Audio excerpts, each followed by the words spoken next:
So today I wanted to start by talking about special effects in movies because someone tweeted today that they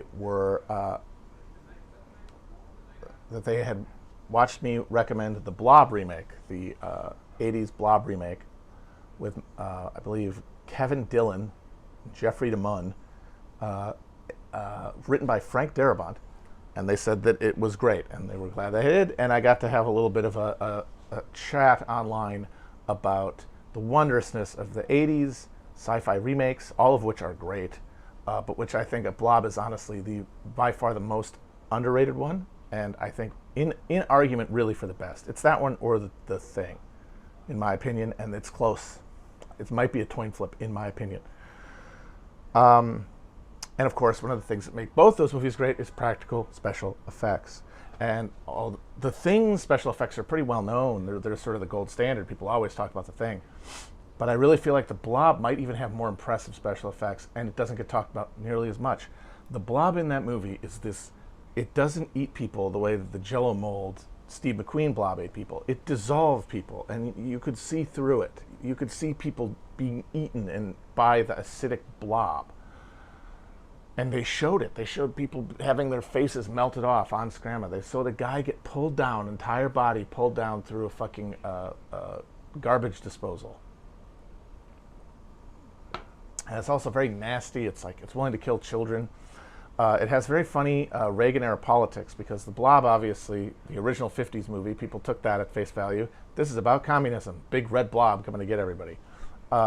You could also say, no, it's actually anti-communism. No, it's actually 50s conformity. Whatever. Any way you slice it, it was pretty... the surface was certainly supposed to be anti-communism. It's red. It's a big red blob. Come on. But even the surface text of the Blob remake is very pissed off 80s left in exile, because instead of the Blob being an alien creature, the Blob is actually the result of a U.S. government experiment carried out by the military to create a super weapon. And when the government scientists come around, they're willing to kill everybody. Spoiler alert! Although it's not really part of it doesn't really matter. Kill everybody to preserve it. And then another bad guy is like this holy rolling preacher played by Del Close, who founded the Chicago Second City, I believe. It's the classic Reagan-era left-wing boogeyman of the military-industrial complex and evangelical Protestantism. But anyway, very good movie. And the practical effects are a big reason why. And it led to the classic CGI practical effect argument. Practical effects are better, and then people say, no, CGI is more versatile. And the thing is that on the question of practical versus CGI, I would actually say that could be boiled down to a matter of taste. Because as much as I might be a practical effect guy, because I grew up with them, I'm an analog guy at the end of the day. I'm Oregon Trail generation. I remember getting computers. So that means I'm not a digital native. So that means that I have a certain expectation of presence on screen.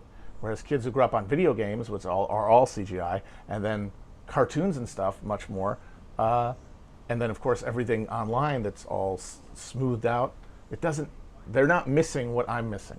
And so, okay, fair to them. And in addition to that, there's a genuine trade-off, because one of the problems with practical effects is movement, fluidity. It's very hard to make a practical effect look like it's moving across a room. How do you create something that's like a robot? Most of those robots and stuff, they have limits to how far they can go because they're not full automatons. That's the technology it's too much. It's unnecessary. You can cheat, but it looks like it's cheating a little bit. That's where stop motion comes in. That's where green screens. All of these things don't look perfect. Whereas the promise of CGI is pure fluidity of motion. Now, you could say, well, I don't like fluidity of motion, and I don't care about fluidity of motion compared to concrete sense of presence on screen. I'd say amen, but I will acknowledge that there are people, especially younger people, for whom that distinction doesn't matter, and they like the fluidity of CGI. So I'm willing to write that off as just generational and aesthetic. But there is one thing that I will not. and that is CGI gunshots and blood splat. CGI bullet holes going into people and then blood coming out of people from being shot. In my opinion, that is not a question of generation. It's not a question of aesthetic preferences. CGI blood and gunshots look bad. They are inferior in a meaningful, objective, or close to objective sense. And what I mean by that is this. For now, CGI blood and gunshots, and this is not something that's arguable, I don't think, don't look real. They don't look real. I don't think that's a thing you have to like argue with somebody with. Even a damn Zoomer. I think the argument would be, well, what difference does it make? Just like it is with that CGI creature doesn't look real. Well, it can move on screen, which like a puppet couldn't. To which I say no. In a horror, all bets are off. But in action, it is paramount. Like the point of showing blood coming out of somebody when they get shot in an action scene is to see what is as close as possible to the image of a human being shot with a gun. That's what establishes the stakes in action films. That's what we're there to see. We're there to see damage being done to characters, to enjoy the visceral, as in gut-based, satisfaction of seeing violence done to somebody who isn't me, which is a deep lizard thing in people, and also to establish stakes for what will happen to our characters who we love. Hopefully, if the movie is good. And I would say that CGI blood and bullet wounds do not look that way, and therefore they cannot fulfill the role that gunshots in an action movie are supposed to do. They can't do it. They can't do the job. And that means that they're inferior inherently. And that's my take on that. And I say I can't argue. You can argue, but you're wrong. That's one of those red lines. Like I'm all about, it's all about, there's no binaries until you get to 51%, and I'm way past 51% on this one. I'm near 100% on this one. But yet, fewer and fewer films feature squibs and blood, even big budget Hollywood movies. That's crucial here. It's not technically a question of cost. Big movies could technically afford squibs, and that is why for a long time I yelled at movies that didn't use squibs because it felt like they were cheaping out on purpose. And I've had a creeping realization lately, especially after I saw Defy Bloods, the new Spike Lee movie on Netflix, and they used not only CGI bullet wounds, but CGI gun flashes. They didn't. The Punisher series on Netflix did that too. They didn't even put blanks through the fucking mag. They just went afterwards and put in flashy lights at the end of the fucking guns. And it was awful. And they had to pretend to have recoil. Like all the actors, the gun wasn't firing, so they didn't have like actual recoil at all. They had to pretend. It was like bang, bang, bang, bang, bang. It was like kids playing dress up. And I was like, how could Spike Lee have let this happen? But I think what's dawned on me, especially seeing like a movie by a real movie maker, not some fucking hack that was like that, is that I don't think I think we've reached the point on squibs that we reached with CGI a while ago, where these are not questions that are being raised anymore. It's like when Spike Lee signs on to direct a movie, at no point is there a discussion about whether it's going to be in color, or other than unless he's got a hair up his ass, or like whether it's going to be shot on digital. Unless you have a specific hair up your ass, those things are all assumed. Yeah, we're going to use digital cameras because those are cheaper. We'll use CGI. We'll use where we can. We'll use green screens. That's built in. I'm afraid now that we have reached the point where gunshots, which are objectively inferior, CGI gunshots, have been baked into the new understanding of where the budget goes. And that to me is awful and depressing and sucks, because I don't know if I'm going to see any good action movies anymore. Every time I see an action movie now, I'm just holding my breath for the first gunshot, and then I either turn it off, or if it's got anything else going for it, I watch it, and just at every gunplay scene, I just get a little more deflated. So many movies I think are really good and get undermined by that in a way I can't distract myself from, like the Purge films, for example. But then if I see it, oh my God, and there are so many dog shit action films that I find myself overrating and watching longer than I should because at least there's some fucking squibs. I mean, and that's what I mean is that it's not technically about money, because like there are squibs in movies that guys made in their backyards in the 80s. Like the stuff on, if anyone's ever watched Best of the Worst on Red Letter Media, you know, stuff like Get Even, and these weird vanity movies that like local real estate magnates and fucking karate, what do you call it? Karate studio owners would like self-fund. They have squibs. You couldn't afford squibs, but I think it's been phased out of even on the budgets at this point. It's not unless you insist on it. Like I don't think Tarantino's ever going to make a movie with squibs, no matter what. But of course he can make that argument because he is a big money. His movies they sell, so he gets to stake the terms. For even directors, a lot of directors don't have the ability to make those demands, and I think the reason for that is that this is this thing where this is literally and fully the fault of capitalism. This is an example where you can see objectively the way that the artistic integrity of films, like any other artwork, are undermined by the degree to which they have to adhere to market logic. It's a genuine case. It's like Darwin's finches. If you want to argue about capitalism destroys culture, and argue that culture cannot be progressive in the way that liberals want it to be, and think that they can make it and make everything good. No, it dissolves like acid all qualities. And I mean, obviously that means ideological, but it also just means aesthetic. It literally just means a commitment to art as an expression of human beauty. All art is trying to present a perfect image from the mind somehow. A crystalline connection to the unconscious, and put that in the world in some form. And filmmakers try to do it with movies. And if they have had it written, if it's been written out of the logic of filmmaking that you have to show bullshit CGI looking blood coming out of people, you have undermined the artistic integrity of film. And the reason they do this is because it's way cheaper to use CGI. For one reason, CGI is compatible with the new gig economy neo-proletarianization that we're seeing, or deproletarianization we're seeing, where where the problem is that like the type of film economy that produced squibs doesn't exist anymore, where you had union crews doing union jobs to keep them happy because they were making all this money, and they had to keep the fucking workers happy. And so if you want to shoot a bunch of people with squibs and have them go off, so satisfying. You got to have somebody rig up the clothing. You got to wait around while you get set up that, and then set up the shot. And then if anything goes wrong, you got to get a whole new wardrobe because you've ruined that one, and then set up another rig and do it again. That is, the compounding costs of that are tremendous.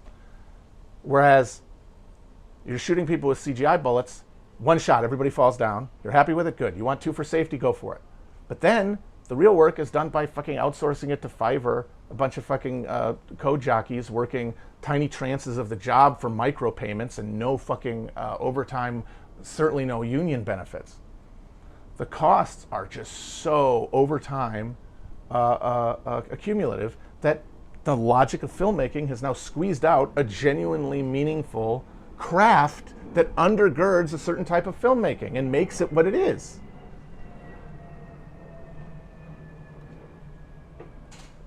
It's very, very, very sad, but it also shows like we've got to do this. We've got to get rid of this. And of course, you know, a libertarian will try to jujitsu this and say, well, that's the fault of fat union contracts.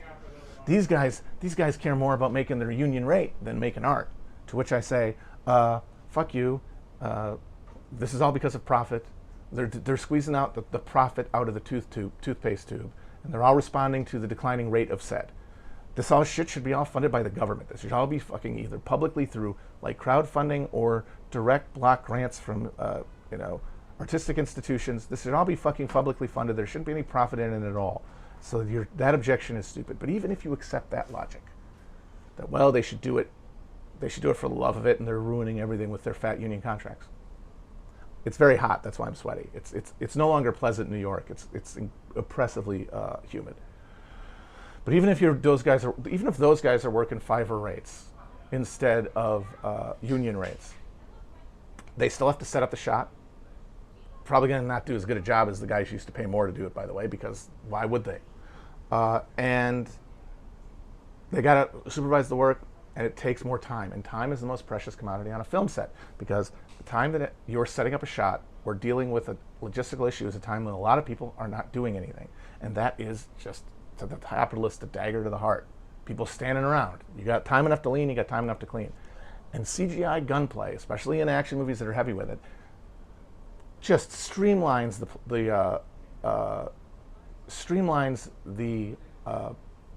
amount of time it takes you to make the movie.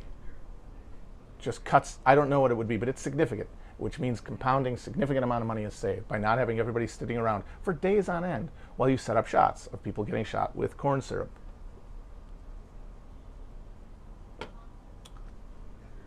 And the thing is like that's not a problem that can be solved by doing away with cultural Marxism and SJWs. It's not a problem that can be solved by anything other than removing the decrepit code, the monster in the machine, the capitalist profit motive. It's the only way to redeem this shit. And yeah, of course, people can point to good movies that still get made. A lot of the time, it boils down to either luck and happenstance, or it's just a few people. It's the same thing as the American economy. There's a remaining hangover of people who are still holding on to those last bags of money, those last chunks of ice of the melting ice cap of post-war prosperity, and that applies for directors too. There are guys who are still walking around with big fucking histories of making money for people that can give them the leverage to ensure that they don't fuck around with a thing like squibs. But those people are shrinking and shrinking in number, and even their leverage is declining over time. So even if there's a few, I'm just saying, really treasure the gifts when they come aesthetically, because they're going to be fewer and fewer, farther and farther between. Somebody pointed out the John Wick movies. One of the things that makes the John Wick movies just, I think I've come around to finding them very. I rewatched John Wick 3 the other night. I'd only seen it once in the theaters, and I was like, this is not. I don't like this, actually. I don't like this. I officially don't like it anymore. And part of it is the fact that the plot is structured so that none of it has to happen. It's one of those things that is, well, you could have just started here at the end of the last. You could have left off where the last movie did in basically the same situation, give or take. So the whole plot is pointless. And, it's running out of maneuvers with the choreography. They added some dogs. But the monotony of the fucking CGI blood splatter is so deadening. And they do it better than most because they don't overdo it. And they keep it dark. That helps. It hides the clash. They don't get the color right. They've never gotten the color right. And of course, we're not talking about real blood. We're talking about movie blood, which is all you need him to look like. And you know how you do that? Make some fucking movie blood. It's amazing. They can't, with all their ones and zeros, they cannot make something look like movie blood. And meanwhile, movie blood, you just put some Caro syrup in a fucking thing and you've got it. Infuriating.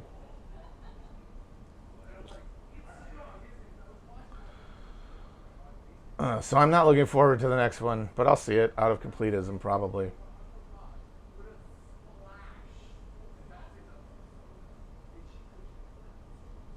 And people like to say, "Oh, it's tough with John Wick to use squibs because there's so many headshots." Well, one, don't have as many headshots. Why does everything have to be a headshot? If you have to compromise so deeply as in using CGI, maybe don't do that. But also it's not impossible to do headshots and have, just a little tube. Just some fucking corn syrup splashed on the back of the wall. If you've got to do CGI gun muzzle flash because you can't fire a blank that close to someone's head, okay. That's a concession to just logistics. But you can still You can still do, and they don't. They don't do it. 3 movies, they don't do it. Fah.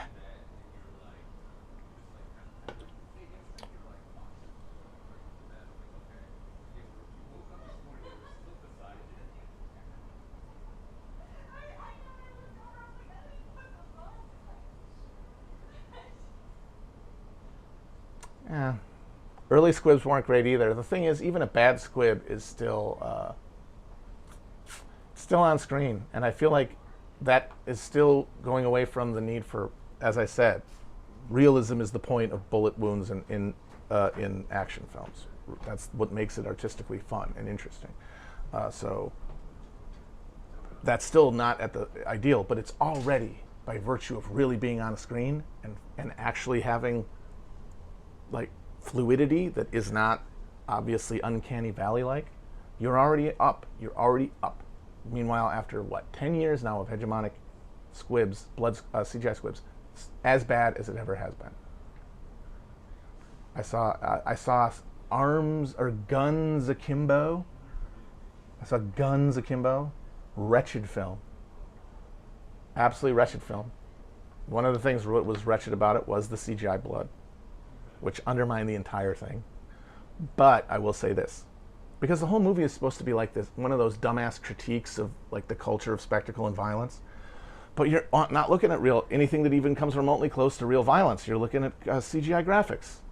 It's like I'm already playing a video game. You've lost it. You've lost your connection to some sort of critique. This only works if I feel like these are real stakes. But what scares me is if that movie had used CGI, if that movie had used squibs, especially considering how much violence was in it, I probably would have raved about it, even though it's objectively terrible in every other way. I'm losing my ability to even,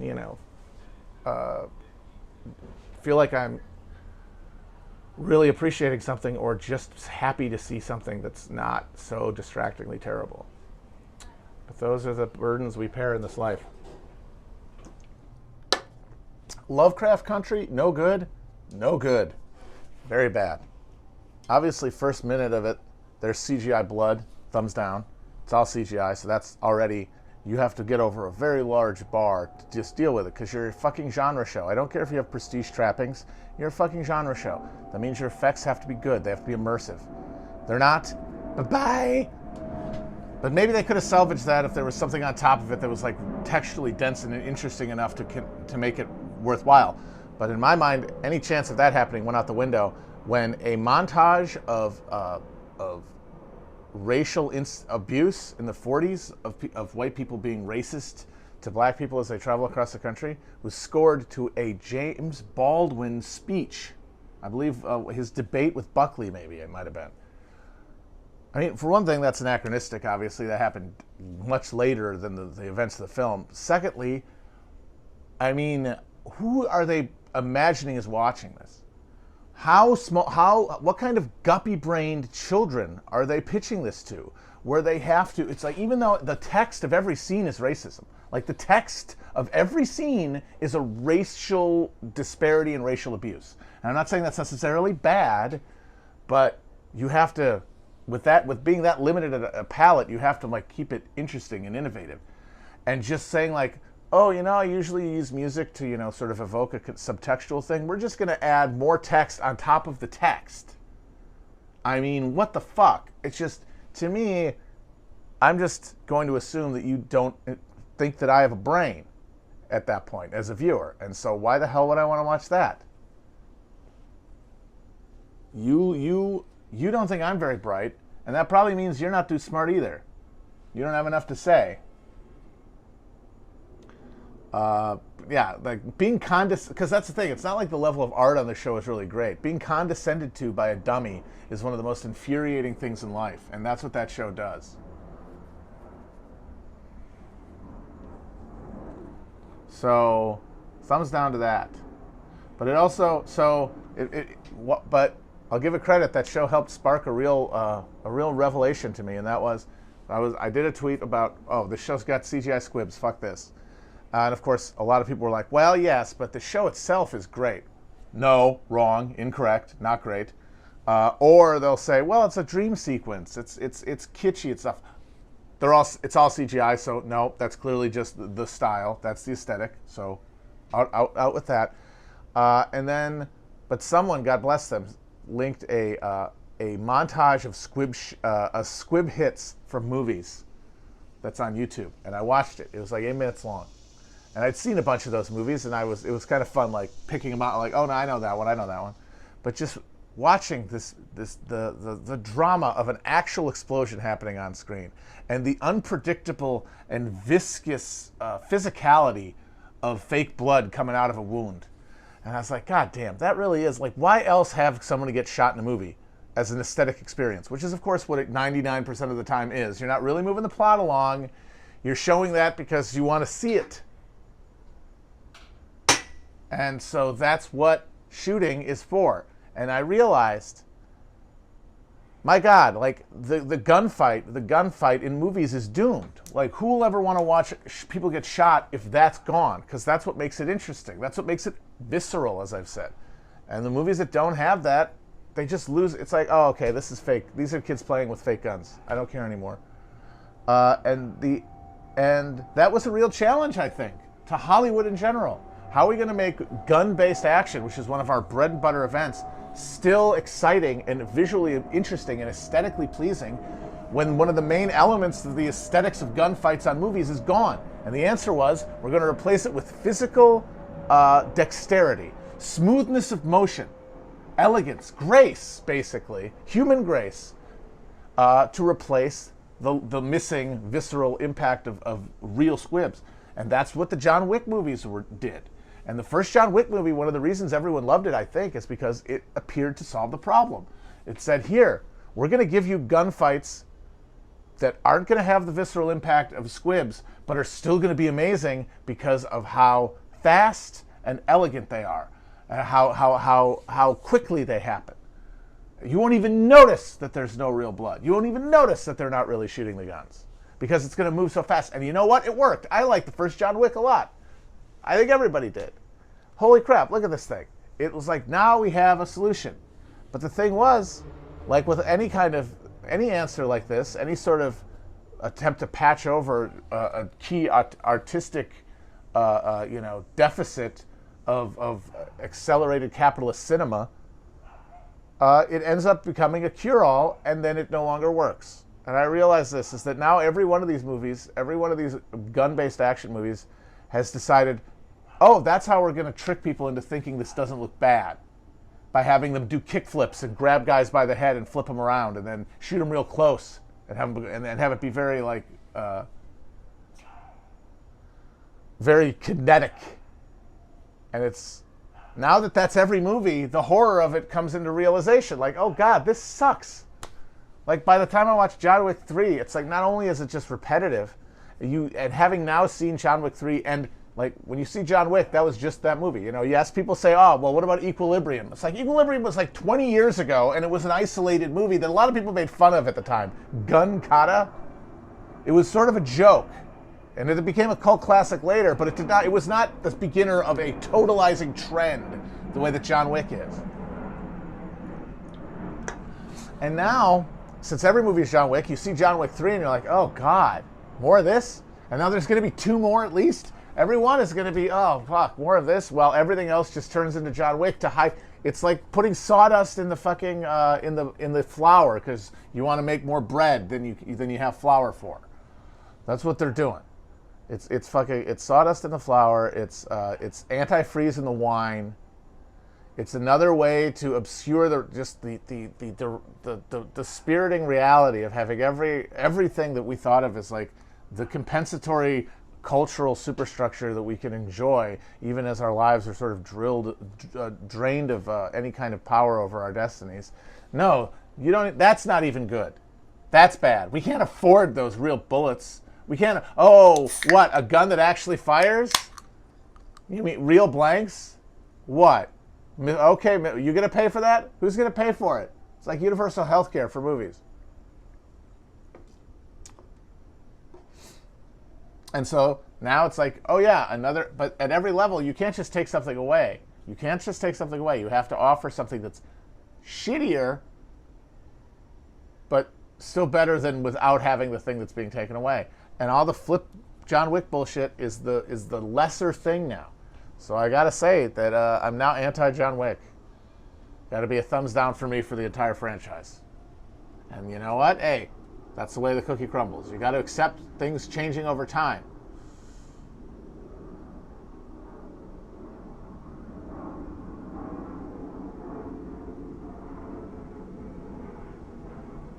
No, action movies are done as a genre. Horror's next. Horror's next. Horror's doing a little bit better. I mean, part of it is the A24 bullshit where there's like, they're not really horror movies in my opinion, but like they kind of ride around with horror movies and like maintain sort of an artistic credibility around them that allows them people to do things like insist on real effects, because horror film hasn't been totally like has totally lost any kind of artistic credibility as a genre the way action has.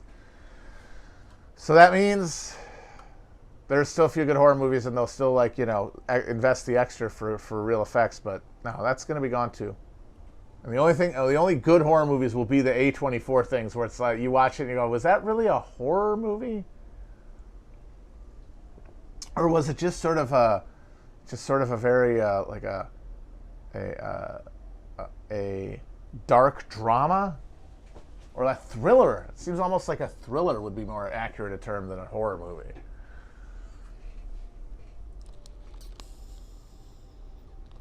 Blumhouse is totally like, first of all, they make the Purge movies and they use CGI bullets in them, so they already are on my shit list. Because the Purge, in my opinion, is a great idea for especially a exploitation style series of films, and they really undercut the enjoyability of the trashiness of everything when some guy goes down in a fucking bunch of pixels.